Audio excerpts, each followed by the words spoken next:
Mr. Perfect, I am so happy to see that you now have the Intercontinental title. That's right. You think I'm kind of crazy? Well, you know, I'm not quite all there sometimes, but that's going to give me the most pleasure in the world to take you down, to put you on the mat, asleep, brother, and take your hair right off your head, take the belt from around your waist. This is what I've been working all my life for, Perfect. You're not gonna stop me, man, because you know I can beat you, and everybody else knows I can beat you too. And it could be double header night. It could be you and the Weasel laying right in the middle of the ring, and me doing a dance with the Clippers, baby. Ha ha ha ha! The PWR presents What If? What if John Cena turned heel?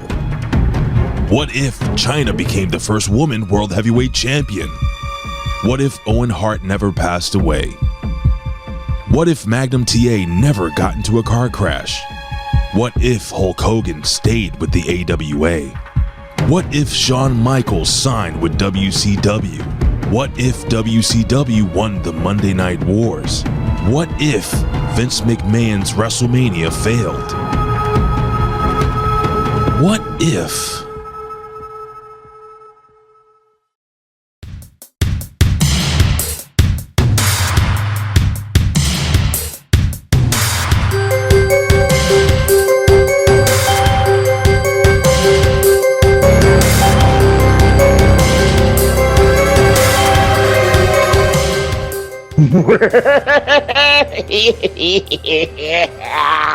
What is going on there, Reflectionites? What is going on there to the Vitoites? What's going on to the Harmonites and the solitary confinement PWCX? I haven't laughed like this in like a year. I haven't laughed like this since 2024.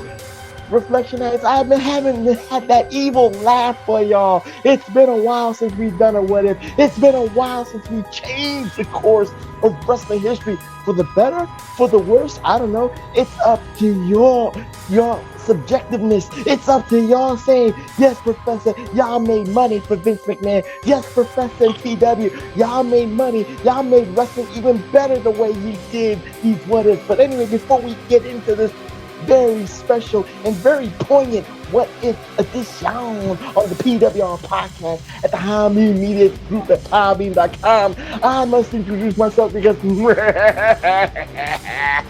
I'm not that evil, but you know what? I am so effervescent. I am so studious. But most importantly, I am the glorious one. The only objective man in this IWC, YWC, PWC punditry. The only objective man in this political hemisphere. The only objective man in this Twitterverse. And the greatest of all time. I'm on the echelons of Michael Jordan, LeBron James, Kobe Bryant, and there is moi, the Professor Chabebe Cruz. I'm not here alone, no. I'm here with my brother from another mother, the liberal conservative. If I'm Michael Jordan, he's Scottie Pippen. If I'm Kobe Bryant, then he is Paul Gasol. If I'm LeBron James, then he is, well, I don't know if he wants to be Dwayne Wade or Chris Bosh, but that's up to him. He is your friend of mine and the undisputed, undeniable, universal heavyweight champion of the world. Tommy Wonder, how you doing, my friend? Sick. The fuck. But I'm here. The rain is coming down on you. Yeah. I'm dying. Got a blanket. Got some water. I got my miracle cure for headaches and sore aches. Skittles. I got a cough drop in case the shit gets out of control. And I'm going back to bed. You are the soldier, TW. That is for damn sure. You recognize my shirt? The Judgment Day, yes. Yeah. Is that the one with Edge, or that's the one after Edge? Good one. Oh, the new one? Oh, okay. Oh, the good one. The good one. Four. Okay. I'm just saying, you know. Finn, Rhea, Priest, and Dom. I'm just saying, you know. Some people say that, you know, the Edge Judgment Day was better than this Judgment Day, or whatever the case may be. I'm just saying that's what they say. Wasn't even that long. See, this is what happens, Reflectionites. You know, the sickness. This man goes out butt naked in his boxes in Detroit when it's minus 10 degrees Celsius. He wants to celebrate with Jared Goff. He wants to celebrate with, Sonic and Knuckles, but they lost. So I guess he did this as a pity party. I don't know what happened. It just, whatever happened, he was in his boxes. I don't know why. I might not watch the Super Bowl. Why not? Because it's who history. the hell wants to see the Chiefs versus the Phillies or Phillies? The EGLESES again. I wanted to see Buffalo. I lost $40 in those two motherfucking games yesterday. Commanders. You know how hard it was to watch Commanders get their asses whooped and know that my team lost to that team? Well, it was due. It was due, Reflectionites. The jitters happened. It didn't happen to Jaden. It just happened to everybody else. So, he did what he had to do. But it is what it is. Fucking defense on the first fucking play of the game lets a 60-yard touchdown run. That right there, 2 years ago, I was cheering for the Chiefs. Right? Right. Last year, Niners was cheering for the Niners. This year, I will be cheering for the Eagles for one reason and one reason only. So Saquon can win it and tell the Giants to suck it, because they will win it because of him. And that's part of the drama. That's part of the theater. That guy was on my fantasy team when he was supposed to be the fucking man and got fucking hurt in week 1 and then fucking never ever fucking got healthy. He kept coming back too early, getting hurt. So he's the guy on my will not draft list. I think he broke off of it now. He's no longer on the list with Fraud Taylor. You know what, Reflectionites? TW is going to watch the Super Bowl. He's going to be part of the 100 million that's going to watch it. Tony Khan's going to watch it, even though he wants 100 million to watch AEW Dynamite. That's what he wants. But anyway, let's get into... 1,000 to watch this. Let's not start that. We're not changing that wrestling history just yet. That what if hasn't happened. But anyway, let's get into this what if. What if AEW drew? That's not. Oh my God! That's gonna be a hard show. I'm gonna need some reinforcements on that one. You and I just cannot get them to draw. But anyway, let's get into this special what if edition and TW. This one again for the first what if of 2025. It's kind of a doozy because, when you're watching the YouTubes, when you're watching the kayfabe commentaries, and you get certain golden nuggets, if you will. This was something I did not even know, but yet it does make sense. So for this edition reflection, let me give you the backdrop, TW, because, I was watching some kayfabe commentaries, and there was, how YouTube does those little 5 to 10 minute clips. So, you don't have to watch an hour or 2 hours. Yeah. So one of those clips involved Brutus, the Barber Beefcake, a.k.a. Ed Leslie, and all that stuff, Reflectionites. And I skipped over the parts about him and Hulk Hogan having their falling outs. I skipped all that other shit, TW. But there was one poignant moment of this clip, Reflectionites, and this was the antithesis, if you will, for this what if edition, TW. During this kayfabe commentaries, Brutus the Barber Beefcake told me some very important details, TW. He was, quote unquote, promised a run with the WWE Intercontinental title, not once, but twice. Once in 1988 and the other in 1990. Now, for Reflectionite purposes, the reason why these Intercontinental title runs never came to fruition, I'll give you the backdrop. TW, I know you're excited, I know, but you're yawning. But it's okay. It's okay. I get you into this. I'm going to get you excited.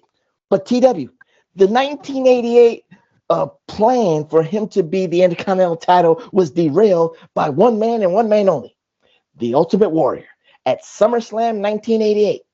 So Vince McMahon did the 11th hour changing of the booking, and he storylined Brutus the Barber Beefcake being injured by Outlaw Ron Bass. I'm just giving you the hyperboles and the logistics there. So with the spur and all that stuff, he cut himself and all that stuff. It was gory, it was bloody and all that stuff. So that derailed that first supposed IC run. And we can understand why, Reflectionites. It's not about, do I agree or disagree, but I'm just giving you the logistics. And TW, the second one, he was supposed to win it in SummerSlam 1990 against Mr. Perfect. And that was derailed not by booking, but by himself, because that was the year where he had that tragic parasailing accident where his face blew up and he needed some plastic surgery and all that stuff. So he had to derail and give it to the Texas Tornado, Kerry Von Erich, in SummerSlam 1990. It was very, spur of the moment booking there too. So it is what it is on that. So before we even try to book it, because what we're going to do, Reflectionites, is we're going to book it in two different scenarios. We're going to book the 1988 run because we kind of remember that 88 to 89 run in certain instances and certain people during that time. And we're going to book it in the 1990 run. We're going to try to do it two different ways, TW. Are you up to that challenge? Yeah. But before I we gotta even... add something, though. I got to add something to it. You got to add a what? You're over here blaming the Warrior for that 1988. There was something that happened first. I didn't blame the Warrior. I just said it derailed. One man is to blame. You said one man is to blame. It is, but that is a reason.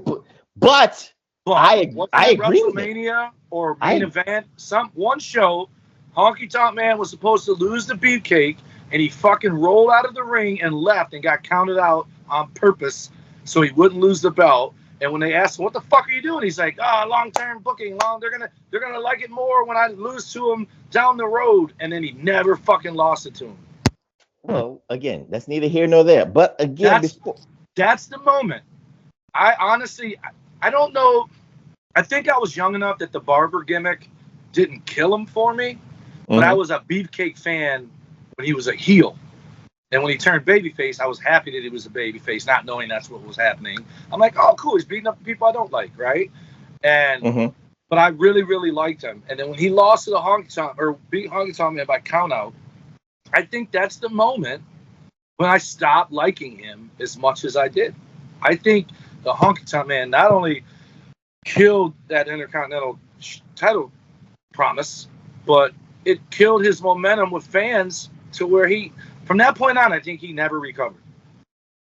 Again, that's two scenarios right there. But we have to ask that question because, again, Beefcake had the momentum for SummerSlam 88 because, like you said, in WrestleMania 4 in 1988, Reflectionites, he won the match against Honky Tonk Man, but he won it by countout. So he never got the title.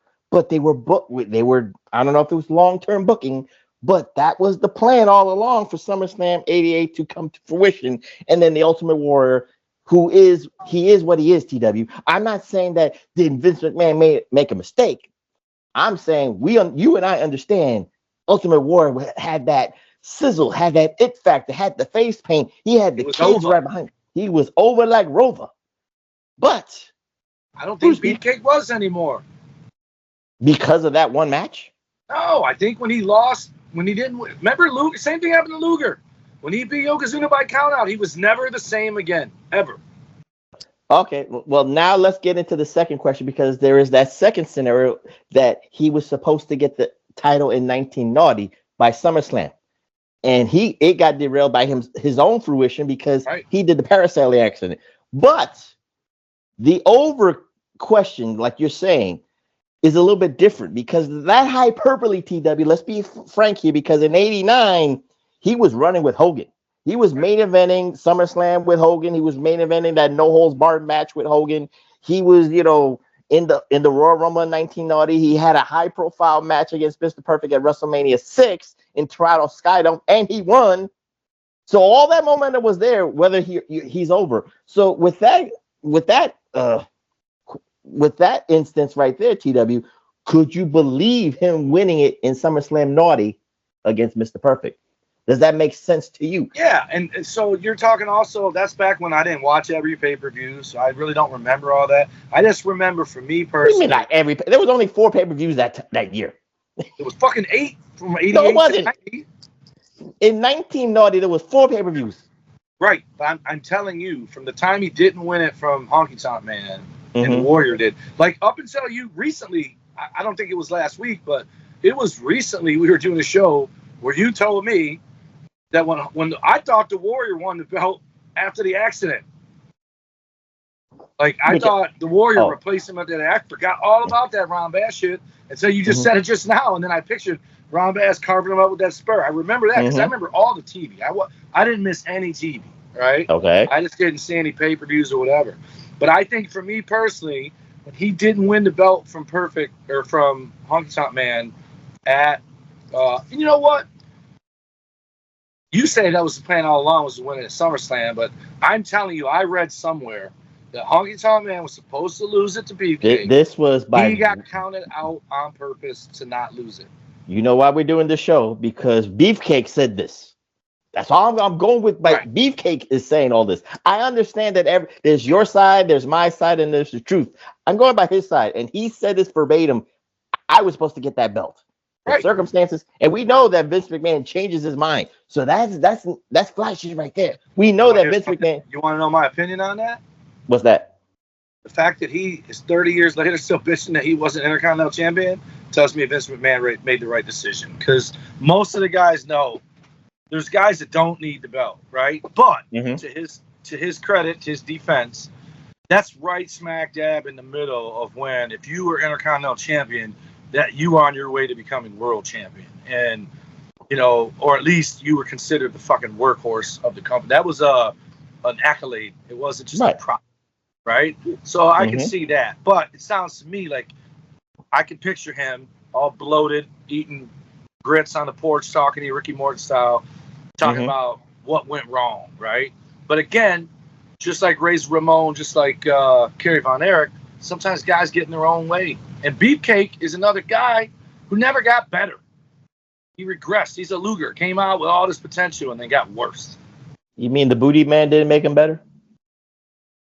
Zodiac didn't make him better? Every time he showed up on Nitro with a new gimmick, I was like, what the fuck? The one that worked was the Disciple. That was the good one.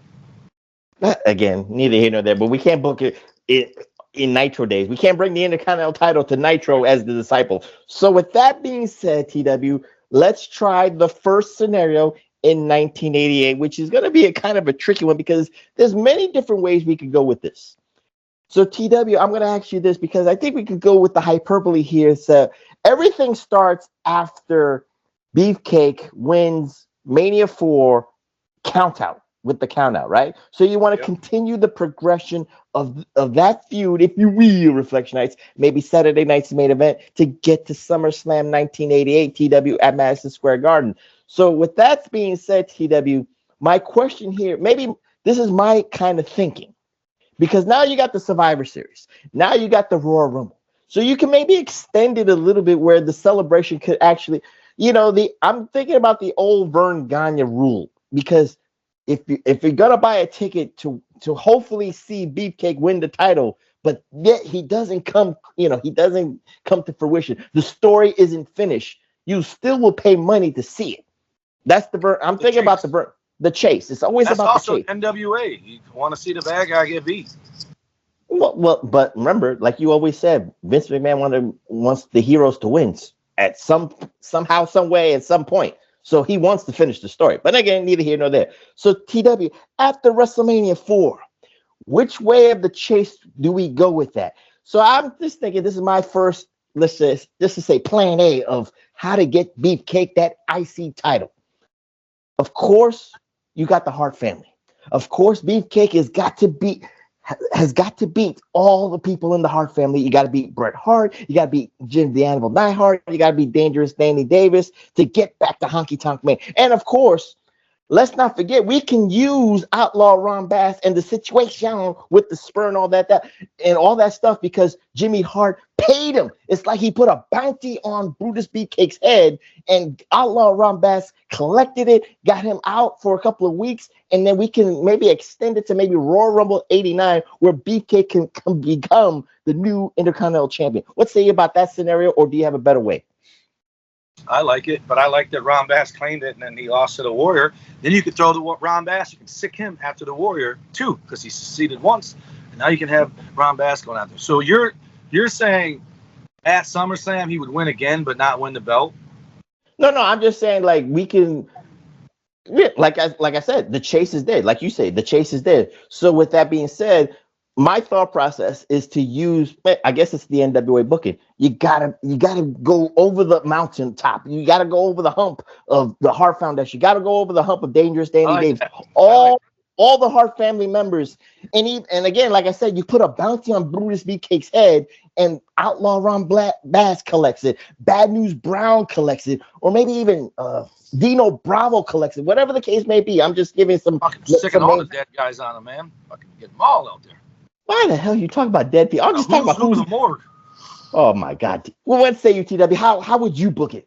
I like that, and here's what I like, because this never fucking happens. You have them beat Danny Davis easy, right? Like easy.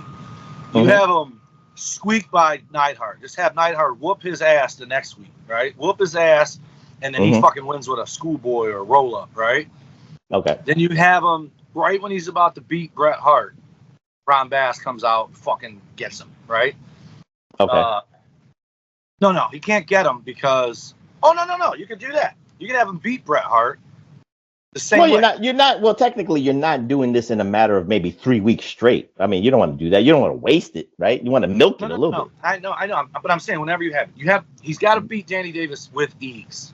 Okay. Then you got to have Neidhart just whooping his ass and being cocky and him winning out of nowhere. And my third scenario is going to wait. I'm sorry. Reflectionites. I'm correct. I'm corrected, TW. In 1988, remember the Hart Foundation became good guys. So they weren't part of it. So I think it was the Dream Team or something like that. I think it was Dino Bravo and Greg Valentine. So I'm sorry.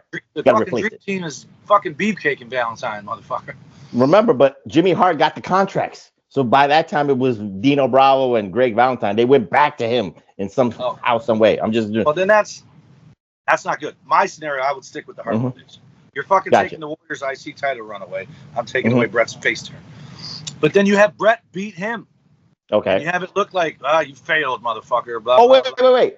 We can fix that because like this, TW, that gets the Hart Foundation to be good guys because they can't beat Brutus Beefcake, and maybe they join him, and then they join his battle against the Hart family and all that stuff. Right there. There you go. We fixed it, Reflectionites. We fixed versus Honky Tonk, Bravo, and Valentine. Now here's another scenario for the Chase, TW, and follow me here because it just popped in my head. Because again, we can utilize something so simplistic because again, what Beefcake's character is with the cutters, with the scissors, with the shaver, TW. He cuts people's hairs after he applies the sleeper. So one of the best ways to get heat is Brutus Beefcake has a long lock of hair. He's got the Billy Ray Cyrus mullet. He's got the party in the back and all that shit. So what say TW? Maybe to get all that heat on Honky Tonk Man, get all that heat on Jimmy Hart. Maybe a Saturday night, maybe even SummerSlam where maybe Beefcake comes up short again. Honky Tonk gets those clippers and cuts the mullet. What say you, TW? Do you want to do that to extend the chase? Well, here's what I was saying. You lost by count out at WrestleMania. You build it up where he comes up short against beating all three of them. So you come up with some other plan where he's got to beat them. And right when he's about to do it, maybe even you wrestle all three guys again, right? And you beat Danny Davis easy, you beat Neidhart, and then you beat Bret. So as you're about to beat him, Ron Bass comes out and carves his head up. So this keeps him off TV for a little bit. Then he comes out at SummerSlam. Because usually when somebody like that does that, now you're in a feud with that guy. So you can't. You got to, you know what I mean? You got to make it where it was for Honky Tonk Man or whatever. Right. So at SummerSlam, maybe, there you go. Maybe Honky Tonk Man hits him with the scissors and then cuts his hair and gets disqualified. So he's won by a count out. He's won by disqualification. So finally you build up a Survivor Series, and you have the cage match where he can't run and he can't cheat. That's what I would do. But it can't go past Survivor Series. Going to the Royal Rumble, that's where he loses the Warrior in 10 seconds. You always want to bring it back to the other things. Like you always say, T, some people don't need the belt. Maybe the Warrior doesn't need the belt. Beefcake needs the belt to get to the upper echelon because, like you say, this is the workhorse title. So, and this is a litmus test for Beefcake maybe to get to the next level. to get to the main event level. Can he sell out Madison Square Garden on his own without Hulk Hogan? Can he sell out the Boston Garden without Hulk Hogan? Can he sell out the Forum? If you put a rocket ship on him, the Intercontinental title is the rocket ship. What say you, TW, about that scenario? You'd find out soon, but you know what they could have done? You could still have Warrior win the belt, right?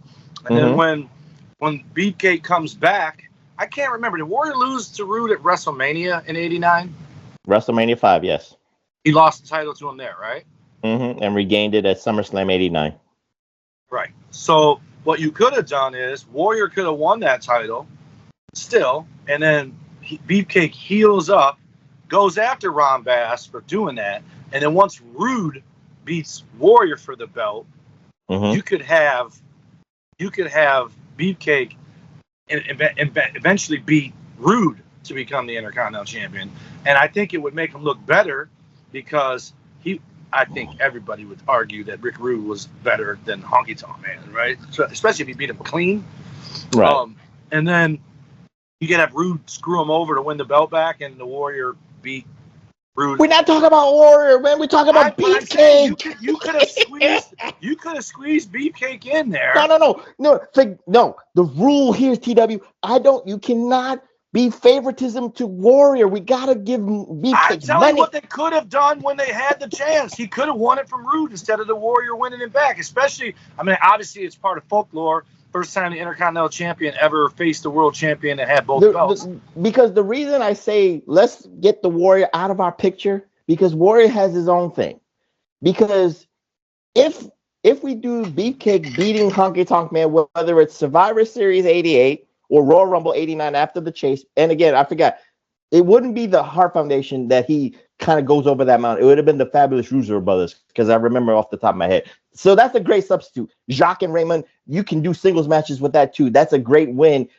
That's a great building block for, getting all those wins to get to the Honky Tonk Man. So that's flagship. We already agree on that shit on the chase. So the reason I say let's forget about the Warriors, because again, with the Warrior, you remember those feuds. You remember, I don't want to go into the trappings of not the trappings, but again, it's the building blocks to get Beefcake to the next level to see if he can do it. Because Rick Rude is a good building block. Andre the Giant is a great building block because the Warrior did that himself in 1989 and all that stuff. So what's the ATW? Because it writes itself, because once you win the Intercontinental title, not only do you have the rematch with Honky Tonk Man already built in for maybe a Saturday night's main event or a main event in '89, you already, for WrestleMania, you're building to Rick Rude, you're building to Andre the Giant, you're building to Haku, you're building to the Barbarian, the Warlord, and all that stuff. So what's the ATW? Because it's endless possibilities for him to be the workhorse Intercontinental Champion with all those people on that roster. And don't say they're dead. Please don't say they're dead. I think most of them. Anyway, that's the problem. There's the problem, right? Okay. The more we talk about this, the more I realize why he didn't. All those guys that you named, with the exception of Rude, but the Bravos, the Hakus, the Giant, I don't know if Yokozuna wasn't around yet, but all those guys are big men that matched up well with Warrior, because Warrior was just a clubber and a puncher and a body slammer, right? Beefcake's supposed to be this technician, so Beefcake wrestling those guys would probably put you to sleep. He doesn't have that. I mean, he puts people in sleeper hold, but he doesn't have that same it that the Warrior had to fight big guys. Hold on. I have to disagree here, because let's just say if Beefcake had the belt in '89, like he's building his, right. You can do Rude. It's not going to be a snooze fest. Yep. You could also do Macho Man Randy Savage. He was the Macho King, which he had a feud in '89 with. Yep. And you could do Zeus, which you helping Rude, Honky Tonk, Macho Man, and Perfect. Great. Those would be great Intercontinental title matches for him. Him versus Andre would be horrendous. Him versus one-man Gary. Everybody. Andre was so good for business. He gave the rub to everybody because he knew that was the best thing. But what's Beefcake's moveset that is going to work well? Warrior got the fucking shoulder tackle, clothesline, and eventually body slam him. It worked. What the fuck is Beefcake going to do to Andre the Giant? You can drop kick. You can drop kick the knees. You can drop kick the knees. He could do a high knee. That was his finisher, the running high knee, right? There you go. You can do that on the old video game. Dun, dun, dun, dun, dun, and he fucking jump up and hit the knee. We don't wait. Let's be fair here. We got to be fair. You don't know that. Remember, like you said, you was a fan of Beefcake in 1985 when he was that. You was a huge fan. But let's be. But remember this: in 1985, when he was managed by Luscious Johnny V, how was he presented? Huh? He's dead. Jesus Christ! Why do you go there? Yeah, hit by a car, man. Jogging. Reflectionites. I tried.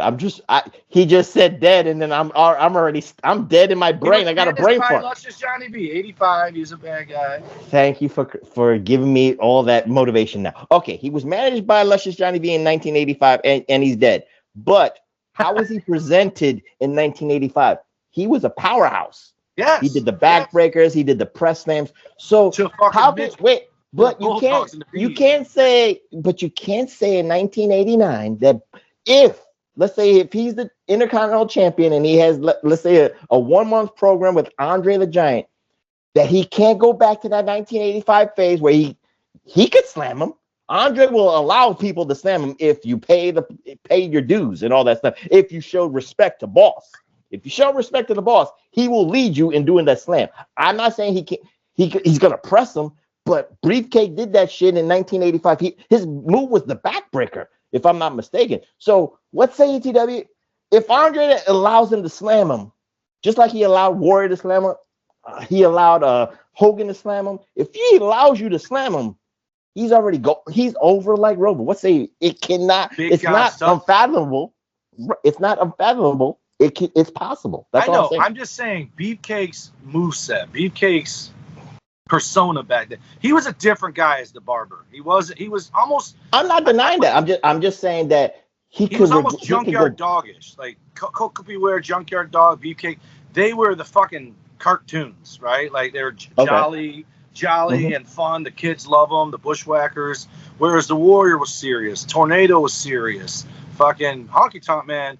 He was an asshole, but he was serious. Like he fucked you up with his guitar. Jake the Snake was serious. You have all these serious guys, and then until Rhythm and Blues, then Honky Tonk Man's a fucking moron with Greg Valentine. But it's just I agree with you. But if I'm having him win the belt from Honky Tonk Man, I'm having him win it Survivor Series, and then his defenses for me, if I'm trying to make him live in the lore of IC champions past, I'm booking him against Perfect, Macho, Honky Tonk Man, and Rude. I'm having him wrestle guys that he could go out, and even the neckbeard AEW fan would say that's a good match. I don't think people are if he fought, and I love Haku, but Haku and him, people aren't going to remember it. Him and Andre, people aren't going to remember it. Hercules, they're just, it wouldn't be memorable. No, I totally agree. But you have to remember the circumstances for television purposes. A Beefcake Haku match, you know where that happens? On Superstars. It happens on Wrestling Challenge. So you can have, but you said programs. I'm talking about like feuds. Well, no, I get you. But we know that the A feuds is Perfect, Honky Tonk rematch, Rick Rude, and Macho Man. He's already set for life in 1989. Now let's be real, Reflectionites, because again, I try to merge with what the reality of what we saw into what if a little bit, because we have to change it. We're now TW technically taking millions of dollars away from Vince McMahon. You know why? Because if he continues on this trajectory, we're never going to get the Ultimate Challenge in 1990. We're never going to get, the WrestleMania. Beefcake versus Hogan, brother versus brother. You think we would get there? If he fucking succeeded. Go ahead, TW. Convince me. Convince the Reflectionites that can make money. Because I think that's a negative jackpot. You're telling me. Do we want to go that? Warrior wins it. Oh, no. He would have to do it from 88. 90, it was already over. So so he would have to defend it. And then, he's got all that momentum. He's beating Rude. He's beating Macho. He's beating Perfect. He's beating Hunter. He could lose. Technically, he could lose to Rude or Macho and then regain the belt. No, because you got to have the same scenario. You got to have him win the Royal Rumble so it doesn't look like I came for you, Hogan. I won it. It's just fate. It's me versus you. Hogan can look mad. Oh, wait. Hold on. You actually put a quandary right there. You change the dynamic that Hogan doesn't win the Royal Rumble in 1990. You want Beefcake to win it to kind of like go into that direction? Is that what you're saying? Hogan Warrior in 90, you have Beefcake Hogan. Then the only way that would work for me would be Beefcake winning the Rumble and eliminating Hulk Hogan, and then just seeing that, that face to face. It wasn't for number one contender back then? No. Oh, so Warrior, that's why I said, because that's why I said that dynamic is tricky, because again, you and I, we went crazy for that eye to eye between Warrior and Hogan. It was inevitable. Right. I'm being honest, TW. I don't think that we would go crazy for an eye to eye between Beefcake and Hogan. The only way that scenario for WrestleMania 6 for Beefcake and Hogan for the title, I don't know if you want to do a title for title Reflectionites. So again, I'm just going with this. Beefcake has got to eliminate Hogan in 1990 to win the Rumble, so this way you can amp it up. And then I was thinking he won the Royal Rumble, became the number one contender. I didn't realize it wasn't that. It was. I forgot Hogan was in the fucking Royal Rumble. So yeah. So you everything you did with Warrior in that Rumble, you do with Hogan and Beefcake. And at this point, everyone knows they're buddies. They already did the Zeus thing in '89 or whatever. This is '90, right? Yeah, this would be 90. We're extending it a little bit after, maybe, like I said, if you want Beefcake not to be the IC champion, he could lose the title, but then he won it at SummerSlam. So you want the title for title again? Yes, he won. Okay. He wins it from Honky Tonk finally. And then spends the next year defending it. But the next SummerSlam, he's in the tag match. Hogan and Beefcake versus Zeus and, was it DiBiase? Macho Man. And then Survivor Series, he teams with Hogan as a team. You that was the Ultimate Survivor year, wasn't it? No, that was 90. Beefcake and Hogan weren't even tag team. Wasn't a Survivor Series tag team. Beefcake did his own thing. Well, you have them as a Survivor Series tag team. Then you have them both in the Rumble, and you have them do everything that the Warrior did, and you give them with the dick measuring contest, like fuck you, fuck you, fuck you, fuck you, and then they wrestle at WrestleMania 6. I'm just being pragmatic. I don't think Beefcake wins. No, I'm just being pragmatic because again, I'm just acknowledging the difficulty there, because I'm just saying the truth. I think we're throwing millions of dollars out the window because Vince McMahon wants to sell out the Sky Dome, and he has a better main event with Warrior and Hogan. I'm acknowledging that. But with Beefcake there, does that give you 67,000 in the Sky Dome? I don't know if you can do that. Book it right, like they're childhood buddies, and you tell the story like you did with Shawn Michaels and Brett, the fucking boy with a dream. You can do that. You can even blur the lines and talk about how all the shit we know now that we didn't know then, that look back in time, these guys were in the AWA together, they were in Memphis together, they were in Florida together, and everyone's gonna be like, holy shit, these guys have been friends for that long. So Hogan versus Warrior was just allegiances, like the Warrior fans who also were Hulkamaniacs and the Hulkamaniacs who also were Warrior fans had to pick a side, right? In this case, you could almost have Beefcake be a heel, right?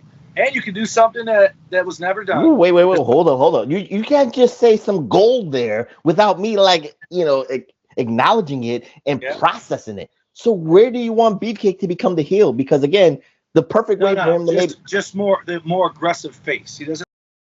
Okay, but the more aggressive. He could be a heel by sneaky throwing Hogan out, like right. It would be a little heelish to throw him out from behind and winning his back turn. But you could also make it where Hogan and somebody else were both almost, and you could have Beefcake, and his excuse could be, I didn't even see you. I saw Earthquake. I grabbed Earthquake's leg, and you guys both went. You know what I mean? You could have it where it was in doubt whether he knew he was throwing Hogan or not, and you can make it look like Hogan's like, all right, I believe you.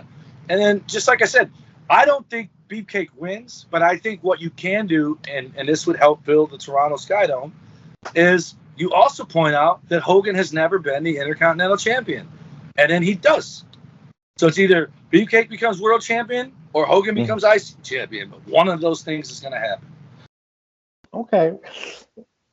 Again, I'm being pragmatic, and I'm just being honest here, Reflectionites. Again, we're trying to make the money here, and this is a very difficult situation. TW, we have to be honest with the Reflectionites here. That you and I, it sounds good on paper, it sounds good in theory, but we just don't know if 67,000 is going to come for Hogan and Beefcake title for title. Because again, here's another, let's say, negative backdrop here. Because again, the Barber character, which you already said it's not your cup of tea because you liked him in 1985 as the powerhouse bruiser and all that stuff. He was like the hitman of the team, not hitman, right? But the enforcer of the team. But if we go and take and kind of like do the old formula, again, you and I are getting a little bit tired of Hulkamania. But again, Vince McMahon is being pragmatic himself. It's still drawing me whatever money is left over. It's still making me millions of dollars. So you're actually taking a risk because you can't elevate Beefcake to the next level because of that. Do you agree or disagree or have a different take? Because then, elevate why? Because if Hogan wins, because it's still a money train, and then Beefcake you got to elevate because the Warrior had to win against Hogan in WrestleMania 6 to elevate himself to the next level.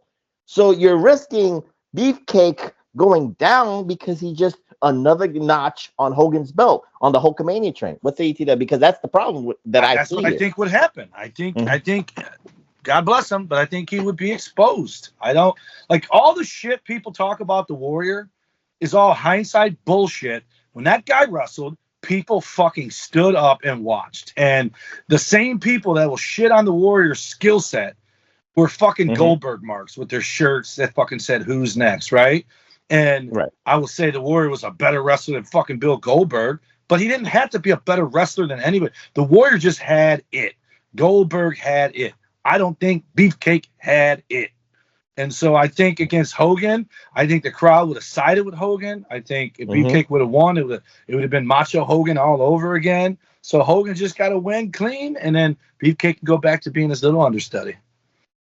Yeah, again, we're just being truthful here, Reflectionites. But I'm trying to make money too, TW. You have to understand that. So let's put a bow on this because this is, again, we're doing 88 to 90 here because this is it's the 88 thing. So I think you and I have different thought processes here. I'm going with the Chase. I want him to, let's say, celebrate the win at Royal Rumble 89. You're saying celebrate the Intercontinental win in Survivor Series 88. That's where you're going with that. Yes. Okay. So for me, set up 90. So technically, you and I probably in agreement that his 89 card is stacked with defenses. He can do the rematch with Honky Tonk Man first. He could do a program with Rick Rude. He could do the program with Macho Man, and then for hyperbole's sake, he could do something with Andre the Giant, if the case may be, just to get that extra oomph, if you will. Or do you have a different? Or you said perfect. I say it's Andre. What say you?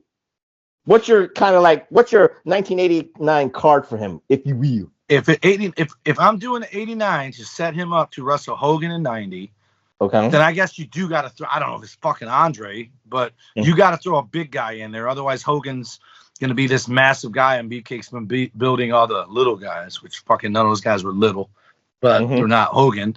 I still think Honky Tonk Macho Man perfect. Maybe you don't involve Rick Rude and you put Andre in there, and Rick Rude and Warrior on that subset fighting, without the Intercontinental title, but still feuding to set up a feud down the road for the belt. But right now, no. Because if you're taking Warrior's belt, you're taking Rude's belt away too, giving this damn thing to Beefcake. And I don't think many people would make that trade. I'm just acknowledging that maybe we have one of these guys beat Beefcake in 89, so this way Beefcake would regain the title, just like the Warrior did. It happened for Beefcake. Why not perfect win in 1989, and then you have you can have Rude. You can have Rude do it. Okay, I'm just saying. Everything that Rude did with we're basically just eliminating the Warrior, and we're giving Beefcake Warrior's run is what we're doing. Well, again, it's hyperboles here, but it writes itself, Reflectionites. I'm just saying, but it's stacked. That roster is stacked for Beefcake to build his legacy, build his rep. So either Rude takes it from him, or Macho Man gets the Intercontinental title back. It'd be the first time in a couple of years that Macho King gets a belt around his waist since the heavyweight title. That would have been a great kind of program with that too, because then with that Hogan, Beefcake, Macho Man, and Zeus thing, I think we eliminate Rude getting the IC title, Macho Man gets it because then you build that heat for SummerSlam, Survivor Series, no holds barred, and all that stuff. It works itself right there. That's just my humble opinion. Agree, disagree, and then we'll move on. What's the ATW about that? I agree. It's because that's the only way you can put the IC title back on Macho Man and not have it be a backwards thing. He took Hogan's buddy's belt, so that works actually better. He gets it again. That'd be his second IC title reign, right? Because he didn't win it back. He lost it to Steamboat, never won it back. Yeah. Right. So yeah, I think that's good. Okay, so we kind of fixed it up, Reflectionites. We changed history. Certain people had to get to the wayside. Ultimate Warrior, which makes TW a little bit irky jerky right now, and Rick Rude, which makes him irky jerky because again, we're trying to fix it. Two of the best IC champs ever. No, the best IC champion is always will be Kofi Kingston. But anyway, neither here nor there. I say Gunther. Well, he has the run right now. He had a run. I'm just saying. Yeah, well, then you might say Honky Tonk's number 2. Fuck that. He's horrible. Hey, like you said, numbers count. Numbers matter. But anyway, let's move on to scenario number 2. Now, this will be easier for you, TW, and I think it'll be easier for me too because again, he was supposed to win it in SummerSlam 1990. So we could, for your sake, TW, Ultimate Warrior is okay. He's doing all his things.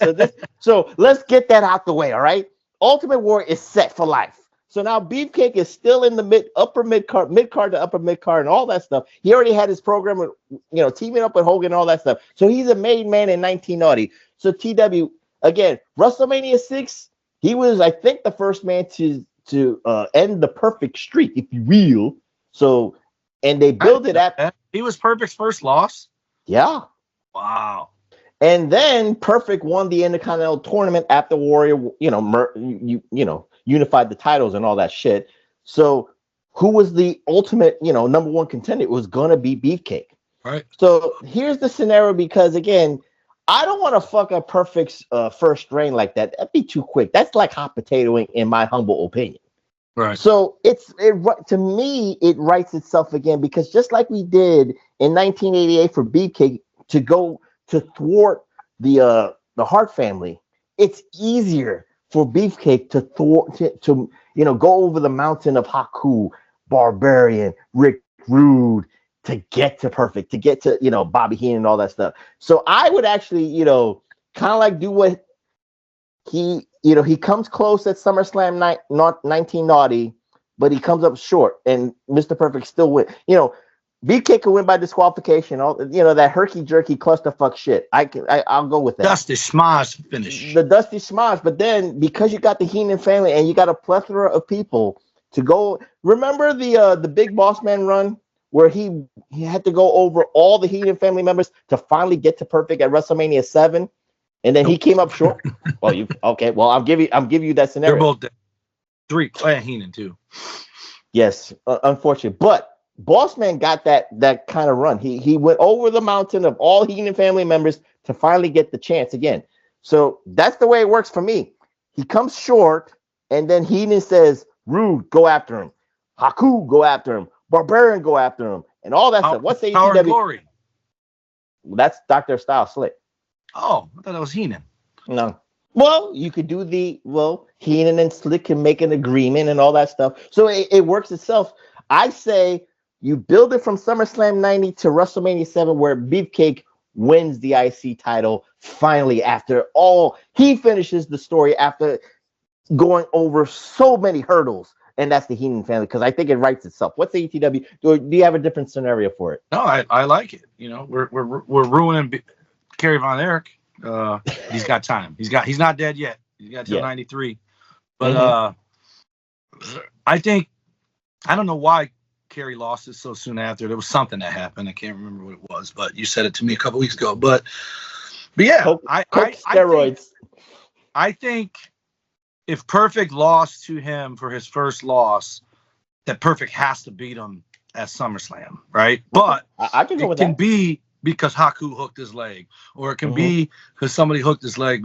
Bobby Heenan is the perfect manager to do what you're just saying too. He could hook his leg and fuck it up. See, that's how sick I am. I forgot to show him. Cool.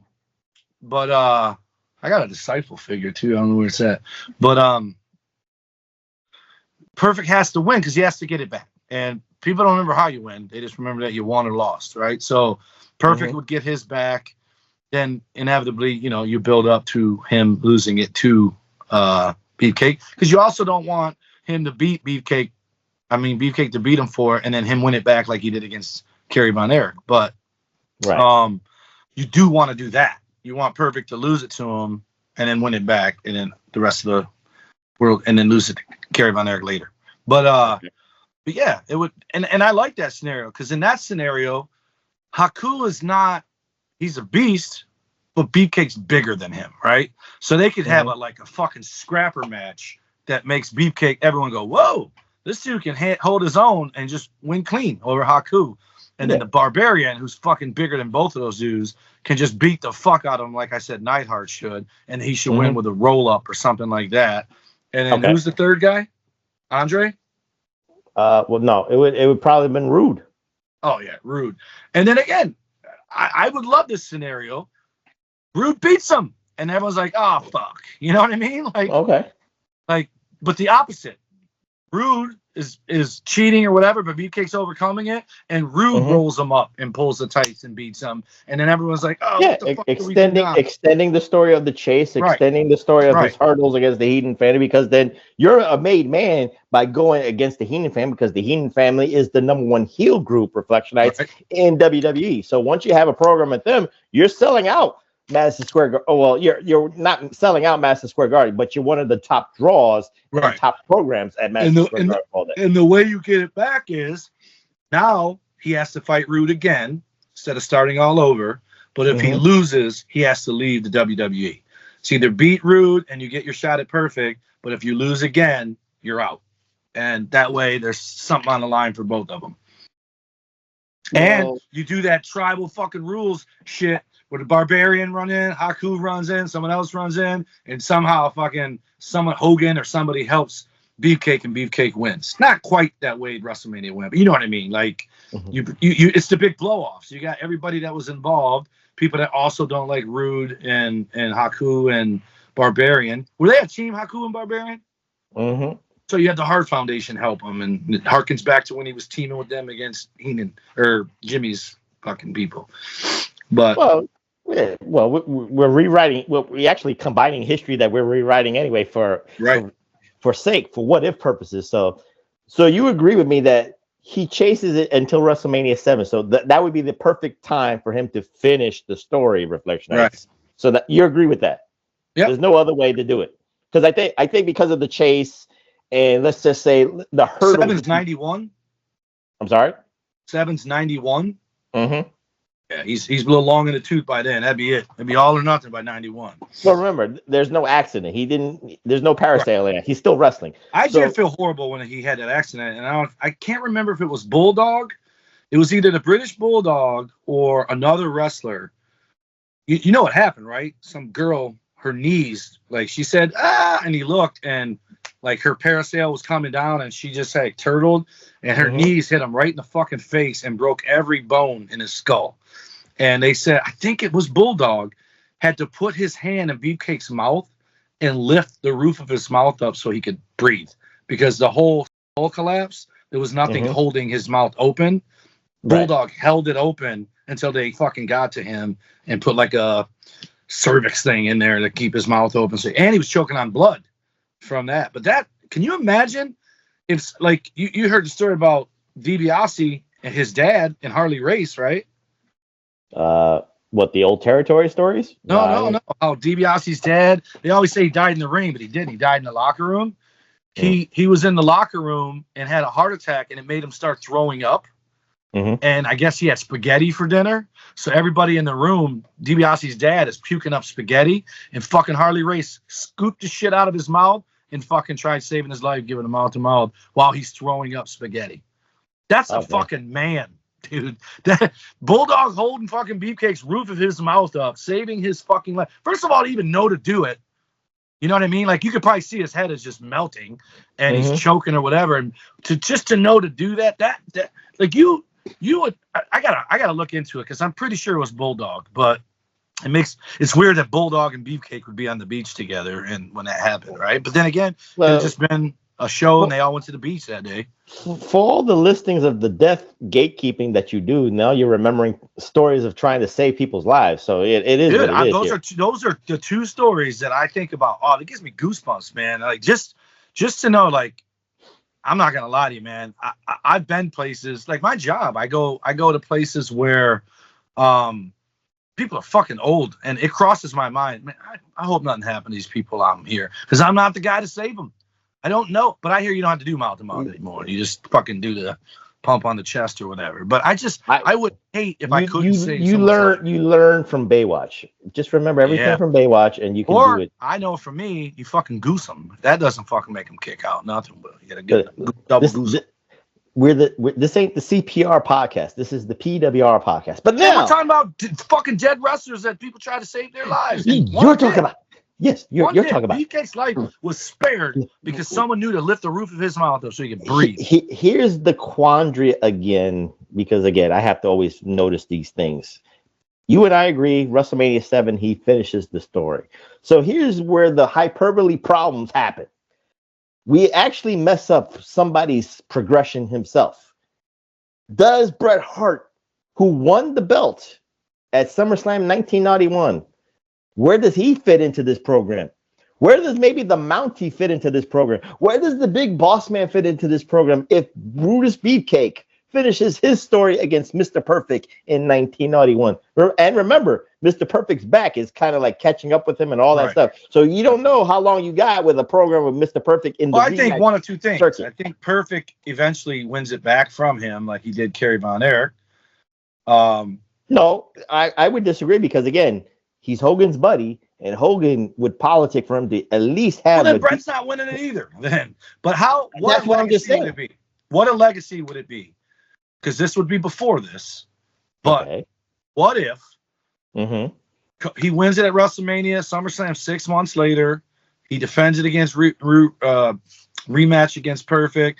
He fights other guys. He gets there, and it's the scientific good guy versus good guy. Bret Hart versus Beefcake. And Bret Hart beats Beefcake clean, but like wrestling, like a roll up, an inside cradle, something. And then still has that same match with Roddy Piper, where he wins that way. I mean, Beefcake and Bret have history because no, they don't. They were both the heels that Bulldogs worked. Right. Yeah. That's what I'm saying. Bulldogs were their paper champion. Certain people's careers might not get that trajectory because now you got a Beefcake run, and then for 1991 purposes. I don't think Beefcake has legs, man. I think he's long in the tooth by then. I think Bret still gets it. I wouldn't mind Bret. But we're trying. But I think it's in 80. Like we did 88 to 90 because it was easy because we took the Warriors ring. I think 91 would be a little bit difficult because again, we know that Bret Hart is, they're trying to push Bret Hart into the singles role and all that stuff. We know that the match you're talking about with WrestleMania 8 between Bret Hart and Roddy Piper. We know that SummerSlam 92, Bret Hart and Bulldog in Wembley Stadium in front of 80,000 people never happens. All time. Right. But again, if you have Beefcake never has the parasailing accident, TW, we have to be realistic. He has got to fit into this mold because now you're the Intercontinental Champion. You're a mid-card / main eventer yourself. So now let's say TW, because again, 91 to 92, Beefcake has got to have a run, or maybe he's going to be a 2-time champion himself. He's got to fight the Mountie. He's got to fight maybe Bret Hart at scientific role. Maybe he's got to fight British Bulldog. Does Beefcake become a heel champion, trying to hold on to that belt in any which way? I know who beats him for the belt. Who beats him? The guy he couldn't beat for it in the first place. Honky Tonk Man rises up, takes the belt from him. Wow, you go apropos like that? Much like Owen was the first obvious challenger for Bret's title because he beat him, right? Mm-hmm. So I beat you. You got to defend against me. Rude was the first challenger for Warrior because I beat you for the IC. Now I'm going to beat you for the world. Honky Tonk Man, you couldn't beat me. Now you defend that belt against me, and Honky Tonk Man wins it. And he can't get counted out to win. Okay, where would that scenario? Where would that event take place for you to? So he wins it at WrestleMania, at SummerSlam. SummerSlam 91. You want Honky Tonk Man to win it? Like that? He doesn't have to have a long run. Okay. Remember, I'm not saying they had the belt longer back then. Bad guys had long runs. Good guys were fucking. Ask Ricky Steamboat.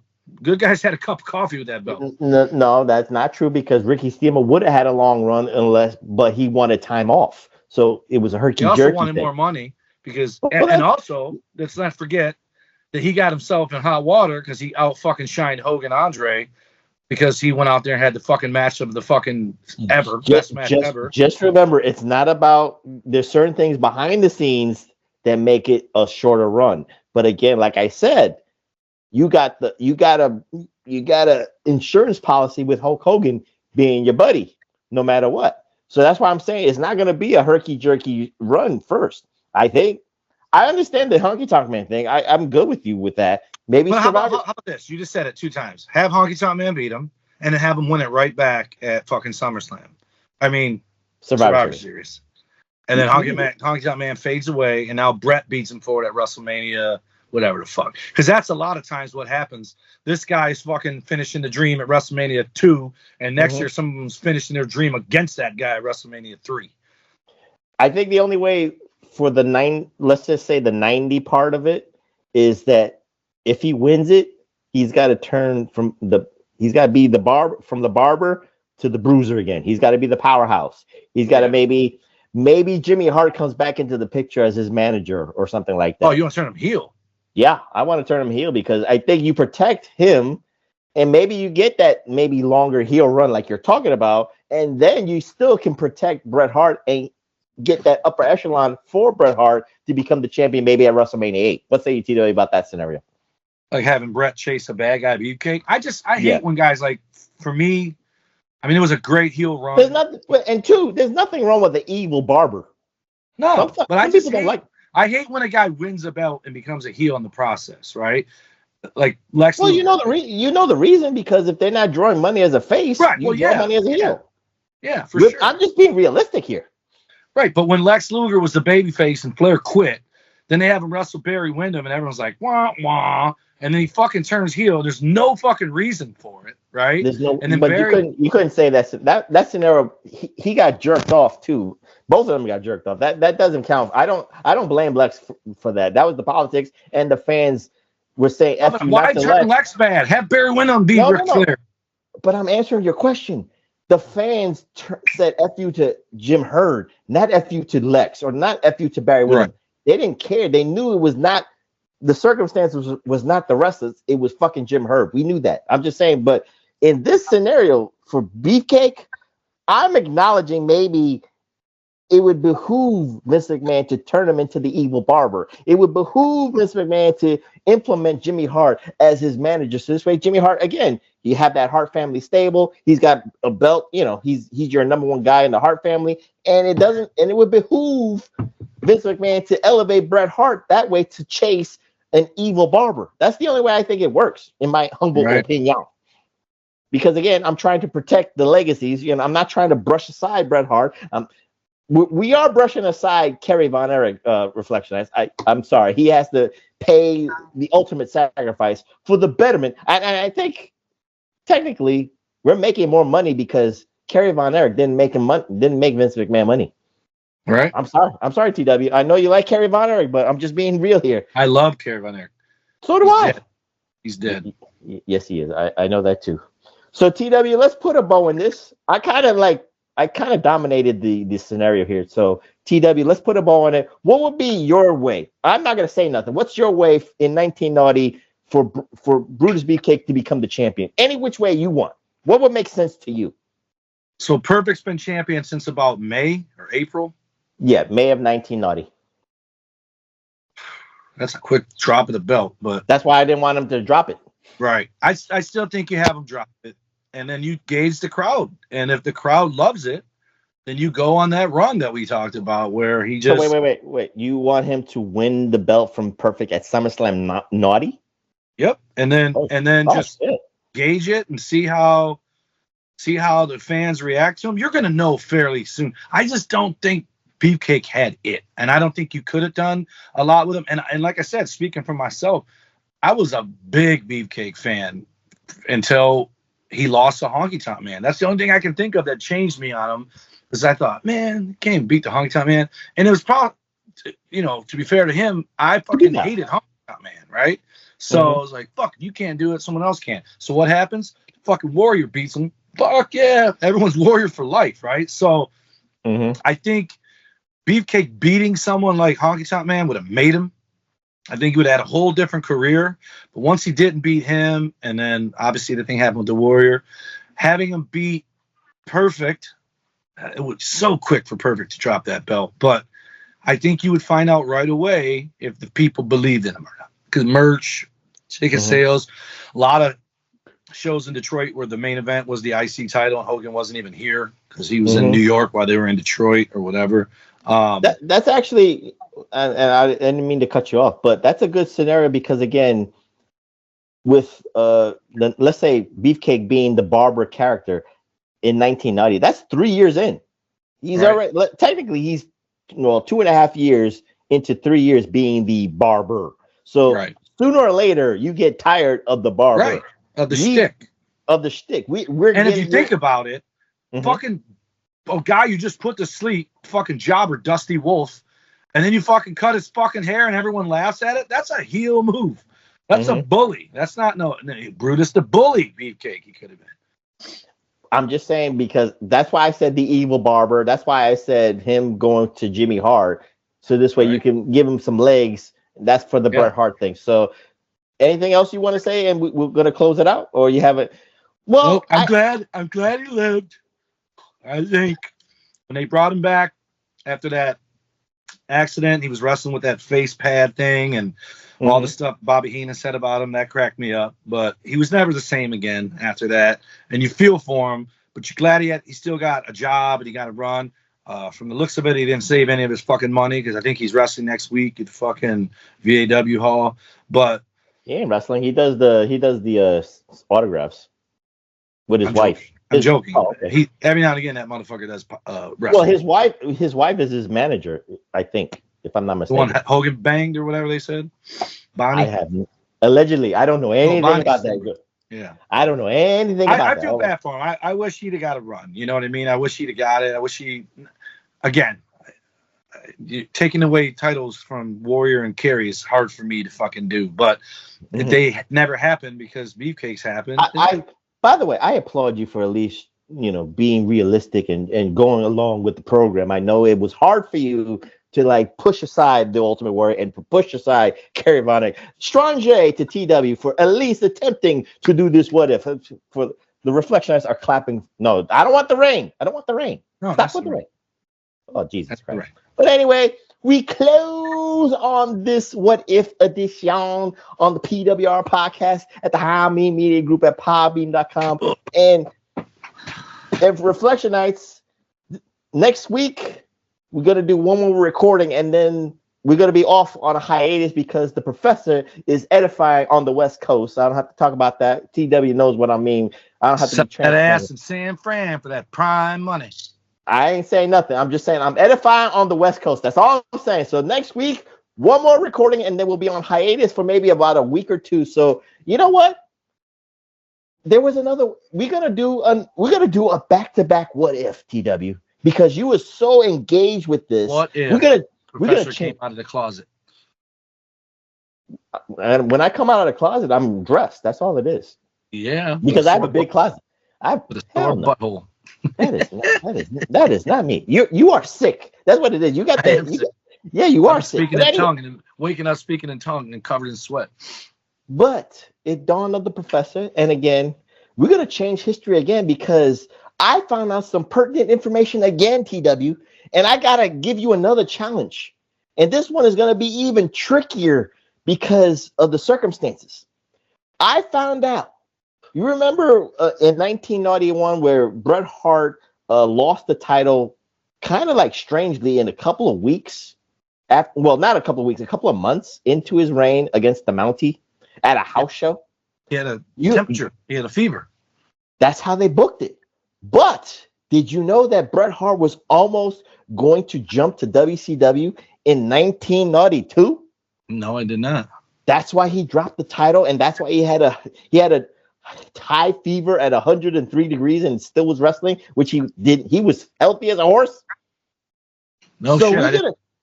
So, with that being said, Reflectionites, we're doing a double feature. What if? What if Bret Hart jumped to WCW in 1992?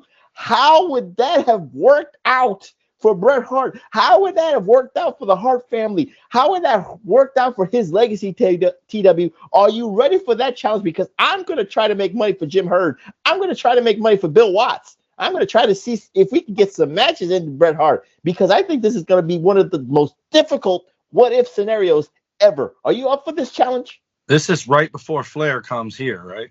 Right. Yeah. Yeah, I'm up for it. There you go. With that being said, TW, give out those socials so we can get out of here. All righty. Let me open this shit up. The Pro Wrestling Coalition Network sponsors us at PWC Network at Podbean.com, as well as Hameen Media Group at Podbean.com and HMG at ChannelAttitude.com. Get us on the X at PW Reflection. Big Ray is all over social media at Big Ray Hernandez. On all of them, does the next level every Wednesday live on the YouTubes. You can get me on X and Instagram at TommyWonder19. Snapchat is NumberWonder. Facebook.com/TommyWonder. Also, another Instagram and TikTok at The Tommy Wonder. And you can find Big Vito and Noel at the Big Vito brand on TikTok. You don't stop. And by the way, Reflectionites, TW is so happy on social media after the Trump inauguration. You should see his tweets. You should see his replies. He is going after all the liberals out there. I'm just in the cut, TW. I'm just laughing at all your replies. It's just funny to me. But anyway, neither here nor there. I just can't believe how dumb people are, man. Like, the people just believe shit because they want to believe it, Professor. They're trained to believe it. Remember, there's your way, there's my way, and there's the truth. But anyway, there's an highway. Well, I go with the De Niro way. There's your way, there's my way, there's your way, there's the right way, there's the wrong way, and there's the way I do it. So that's the way I live that moniker. But anyway, again, it's actually gold, TW, with your replies. It's theater for me. I don't need to reply. I just laugh. I'm like, damn. But anyway, we need unity in this world. It's the United States, Reflectionites. It's supposed to be united. But with TW's tribalism and then the liberals' tribalism, it doesn't go hand in hand. We need unity. See, you're sick. That's why I wanted to see if you was up and ready to go. But anyway, I will vote for a liberal if they reform Michigan car insurance. I will vote for a liberal. Will you vote for Whitmer if she's butt naked on a zebra? Headed to me? Yeah, I'd fuck her. There you go. So there's Whitmer, Governor Whitmer. I think she's out. She can't run again. There's always there's always an amendment to the Constitution. If Trump is wanting to get an amendment in the United States Constitution for a third term, why can't Whitmer be butt naked on the zebra saying, let's get a third term going for Detroit, for Michigan? It works. But anyway, find me on the X at PWS PROF, that's PWS Prof. And if this gets uploaded in the next 6 months by that slow-ass motherfucker 8-Track Brown, it will be on the PWSO YouTube networks. Follow my brothers in arms, Billy Ray Valentine at Obi-Wan You Know Me, and of course, the king of the reactions, 8-Track Brown at the number 8, TRAC Brown. And again, next week, what if Bret Hart actually jumped to WCW in 1992?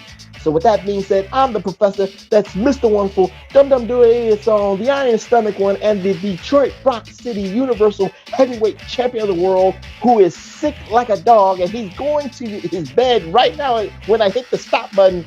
Woo! Tommy Wonder saying good night, and we'll see you next time here at the PWR Podcast at the Hameen Media Group at Podbean.com. Peace! And you finally got the fucking fireworks when I said peace. Jesus Christ. Ooh, some sound.